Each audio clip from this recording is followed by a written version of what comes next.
अगर आप सफलता के लिए ही लगे रहेंगे तो सफल होने में आपको कठिनाई आएगी। हम बात करते हैं कर्मण्येवाधिकारस्ते मा फलेषु कदाचन, विश्वास नहीं करते, हम फल पे चिपके रहते हैं, वो मैगी कल्चर पे रहते हैं। अगर आप हर पल को एंजॉय करेंगे, प्रोसेस को एंजॉय करेंगे, कर्म को एंजॉय करेंगे, तो चांसेस है कि आप सक्सेसफुल हो। दूसरी बात यह है कि जैसा कर्मण्येवाधिकारस्ते में है भी कि फल पे आपका कोई नियंत्रण है नहीं। ये मुझे शुरू में मुझे नहीं पता था, ये भी एक नई सीख थी जीवन में कि भाई शुरू में मैं जब कुछ अपनी चाह का नहीं होता था तो मैं परेशान हो जाता कि मैं क्यों नहीं। जब मैं बचपन में था कक्षा 7 तक, मुझे ना कोई मेडल मिला, ना सर्टिफिकेट मिला, ना कोई ट्रॉफी, कुछ नहीं मिला, तो मैं बहुत विचलित रहता था। तो मेरी माँ मुझसे कहती थी कि तुम क्यों परेशान होते हो, तुम्हारा समय आएगा, अपना प्रयास करो, कर्म करो। और वो इन शब्दों का इस्तेमाल करती थी, कर्मण्येवाधिकारस्ते। मुझसे समझ में नहीं आता था क्या बोल रही है। जीवन में मैंने समझा, कई मेरे व्यक्तिगत अनुभव रहे जहां मैंने देखा कि कई बार जो मैं चाहता था रिजल्ट वो नहीं मिला। कई कारण है जिसकी वजह से रिजल्ट नहीं मिला। अगर नहीं मिला तो फिर हम दूसरे पर दोषारोपित ना करके अपने अंदर झांक के देखें कि क्या मुझ में कोई कमी रह गई या मेरी कोई गलती थी, क्या मैं उसे सुधार सकता हूं। फिर आप कर्म कीजिए, कर्म में सुधार कीजिए अपने। तो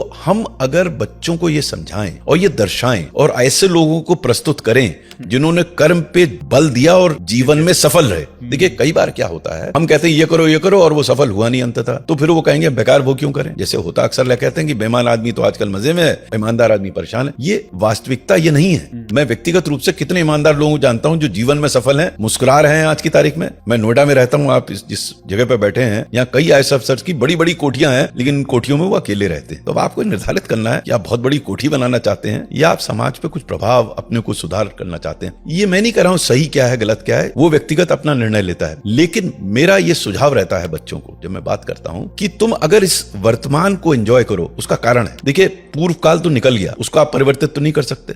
वो सिर्फ सरकारें इतिहास को परिवर्तित करने का प्रयास करती हैं, उनका काम है। मेरे विचार से जो बीता हुआ कल है उसका सिर्फ एक महत्व है। महत्व यह है कि अगर मैंने कोई गलती की उस समय तो उससे मैं सीखूं, अपने बीते हुए कल से मैं सीखूं। बियॉन्ड इट, अगर मैं उस कल में रहने लगूंगा तो आज को मैं नहीं बना सकता।